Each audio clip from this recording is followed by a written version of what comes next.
How much did you inherit? Simon's question came out of nowhere, catching me off guard on the night of my father's funeral.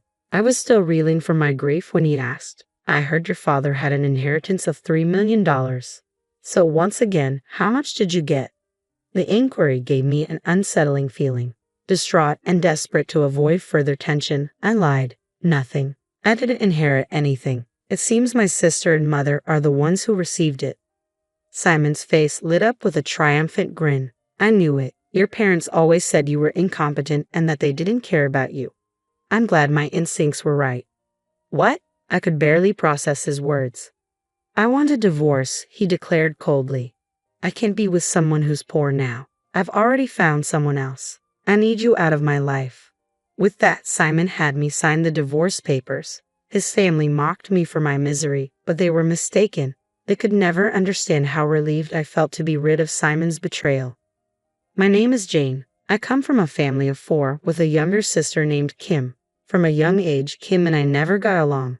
My mother, Anne, always sided with Kim, leaving me feeling isolated, though I eventually became accustomed to it. My father, Dan, was the only one who seemed to care, but his demanding job kept him away from home, leaving me alone with my feelings of abandonment. Even as an adult, my situation remained unchanged. I wasn't allowed to attend college due to tuition fees. Yet, when Kim was set to enroll in a private college, my mother insisted that it would be a waste not to send her despite my own lack of educational opportunities. Jane, you're not sharp or smart like Kim. It's only right that you support her education and contribute to the household. It's what any responsible older sister would do, my mother said, as if it were common sense. Her words stung deeply, and tears streamed down my face. Kim looked at me with disdain, adding, It's your own fault, you're incompetent. You're uglier and less successful than me, so you should try harder. If you can't do that, you're worthless. The toxicity of my family environment drove me to leave home once I started working. Living alone wasn't difficult for me. It felt liberating. Initially, my father sent me a small amount of money to help out, but after 6 months, that stopped. Instead, I received a letter from my mother accusing me of theft. Your father was sending you money without our permission. You have no right to it because you haven't contributed to Kim's tuition or supported us. I'll be sending you an invoice for the total amount you received. Make sure to refund it. Stop being a thief. My mother's resentment was clear, and she sent an invoice calculated to cover the exact amount of alimony, demanding repayment for the money I had received from my father.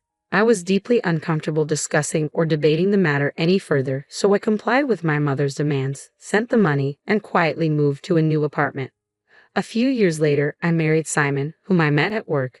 Determined to sever ties with my past, I decided to inform my parents about my marriage.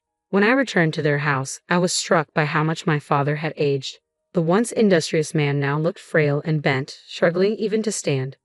Oh, you're back, my mother remarked with disdain. I wonder what this ungrateful daughter, who never sends any money home, wants. When I asked about my father's condition, my mother sneered. He injured his back about a year ago and can't work anymore. Now he just stays at home and gets in my way. He's as useless as you are, Jane. Simon was taken aback by my mother's harsh words, but his attention quickly shifted when he saw my sister Kim. Wow, you're Jane's sister. You're stunning. I can hardly believe you two are related. Kim, who had grown more self-centered since starting college, now sported flashy clothes and a vibrant hair color that seemed inappropriate for her age. Despite being old enough to have graduated, she still seemed like a student, which reflected her lack of seriousness about her studies. This guy is your husband, Jane, Kim said, eyeing Simon with fiend sweetness. He's quite handsome and seems way too good for you. I almost feel sorry for him. Kim deliberately flirted with Simon, her touches and compliments clearly meant to show off. It pained me to see Simon so delighted by Kim's attention, but I resolved to stay focused on my plans. I was marrying Simon, and that was final. I'm going to cut ties with all of you, I declared. Well, if you're going to do that, could you at least wait until I've finished taking care of your father? My mother replied, barely looking up from her snacks. I need to look after him. But honestly, I don't want to, and I definitely don't want Kim to deal with it either. It's her college life, after all. It would be a shame to distract her with such a bothersome task. You should be responsible for taking care of your father, Jane. Both of you are incompetent, so you'll get along just fine. Her words infuriated me, but I knew I couldn't ignore my father's needs. From that day forward, I began visiting my parents' house frequently to care for him. As I took on this responsibility, I discovered that neither my mother nor Kim worked. Kim didn't have a part-time job, and my mother had been a stay-at-home since my father's collapse. Yet they frequently dined out and shopped extravagantly. To my shock, they had even taken my father's bankbook without his permission, spending his savings as if it were their own. My father was aware of their actions but chose to remain silent. "Dad, they'll keep doing this unless we do something about it. Why didn't you tell me sooner?" "If I had, they would never admit they were wrong or apologize," he said. "I didn't want to burden you further." Despite everything, my father had always worked tirelessly for the family and was the only one who truly cared for me. I wanted to help him in any way I could. Just as I was contemplating how to address the situation, I received a call from the hospital where my father had been admitted after his collapse. I rushed to my parents' house before heading to the hospital. My mother and sister were lounging on the couch, absorbed in the TV, showing no sign of worry when the hospital called me. "Father collapsed, didn't he?" I asked, exasperated. "Oh, it's an exaggeration to say he collapsed," my mother replied dismissively. "He just fell in the hallway and hit his head. The ambulance took him to the hospital. I'll leave the rest to you." "But we need to go to the hospital. I'm worried about Father," I insisted. "Shut up," she snapped. "If he doesn't make it, the insurance will cover it. Why are you getting so emotional?" My mother's coldness and her indifference made me sick. I left them behind and rushed to the hospital.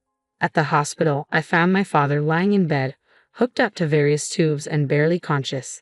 As his condition worsened, he managed to notice me and murmured faintly, "I'm sorry for being so sudden. I must be being punished. I wasn't a good father because I couldn't protect you from our family."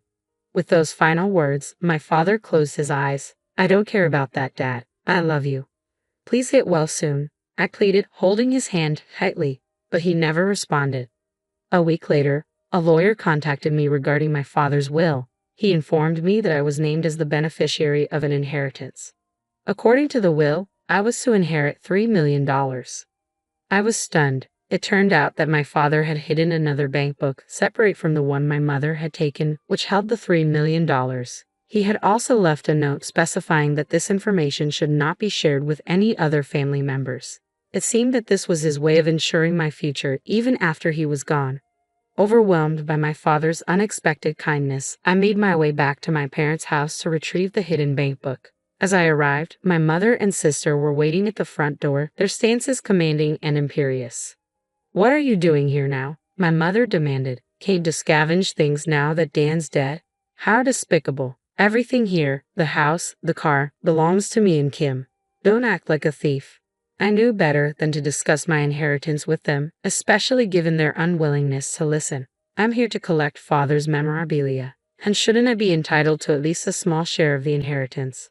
Without missing a beat, my mother produced a document and waved it in front of me. It was another will, supposedly written by my father, but the handwriting was unmistakably Kim's, not my father's distinctive script. The will claimed that my mother and sister would inherit all of my father's estate. "I can't make out much of this since Kim's handwriting is so poor," I said, struggling to understand the document. "That doesn't matter," my mother replied coldly. "This is the will, and it's already been shared with all our relatives and neighbors. It's too late for you to contest it now." My mother refused to let me enter the house, fully aware that I knew the will was a forgery. Defeated, I left and returned home. Simon was waiting for me, concern etched on his face. "Were you at your parents' house? If you told me, I would have gone with you. It's a shame I missed seeing Kim." I was taken aback. "Why are you so interested, and what does any of this have to do with you, Simon?" "I went to retrieve my father's inheritance, but my mother and sister kicked me out of the house." "How much did you all inherit from your father?" Simon asked me, curiosity piqued. "I'm not sure of the total amount, but the house, land, and everything else were in his name." "So it must be quite substantial," I replied. "I see," Simon said, pressing further. "And how much of the inheritance do you get, Jane?"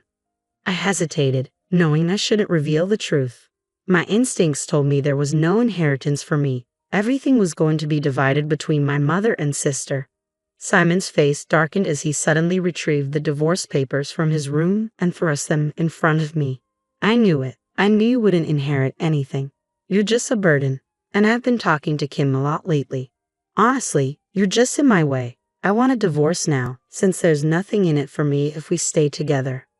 Simon had already signed his portion of the divorce papers, so I signed them immediately. I couldn't help but feel a twinge of satisfaction as I watched Simon leave with the papers, eager to file them at the city office.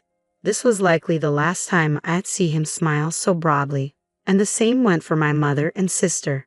It felt like justice was finally catching up with those who had tormented my father and me for years. Later that day, I consulted with the lawyer who had handled my father's will and asked him to accompany me to my parents' house. When I presented the real will to my mother and sister, their usual calm demeanor turned to shock and disbelief as they read the document over and over. "This is a lie," my mother protested. "I have a will here that states Kim and I are the sole heirs." "If you claim the other will is a forgery," the lawyer said, "we can conduct a handwriting analysis. If it's proven to be a fake, you could be charged with fraud. Are you prepared to face that?" My mother was left speechless, unable to respond. I also learned a great deal from Dan. He revealed that even after his health declined, my mother and sister had abandoned him, sold all his possessions without permission, and acted as they pleased. Kim, on the other hand, had been indulging in reckless behavior, gambling and spending excessively from his personal bank account, leaving him deeply in debt. Due to these malicious actions, both of them were stripped of any inheritance rights.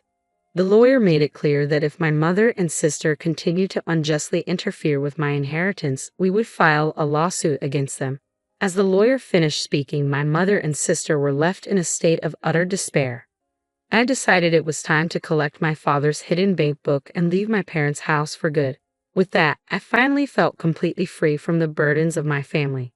Soon after, Simon, unaware of the truth, apparently approached my sister, hoping to start a relationship with her. My mother and sister, keeping the inheritance issue a secret, married him quickly.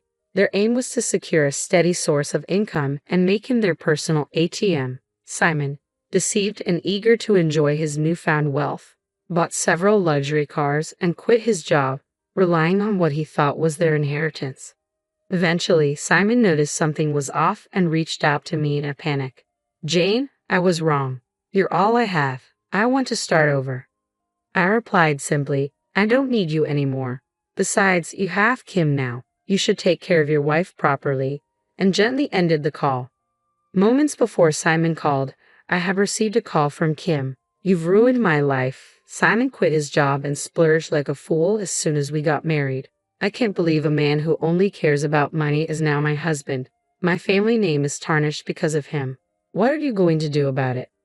I responded calmly, "Kim, you're just as interested in money as Simon is. You two are a perfect match. Besides, I heard you and Simon were getting along well while we were still married. Be happy your love came true. I'll be filing a claim for compensation for the affair, though. From now on, let's only communicate through our lawyers. I never want to hear from you again." "Hey, I'm your sister. Aren't you going to treat me like family?" Kim protested. I laughed at her words. "You're the one who never treated me like family." With that, I hung up, blocked her number, and never heard from her again. I was finally free. I used my father's inheritance to build a new house and settled into it. I found a fulfilling job as an office clerk and embraced a busy but satisfying life on my own. Occasionally, I felt a pang of loneliness, but I knew my father was watching over me. As I looked at his picture on my wall, I felt his gentle smile and knew he was proud.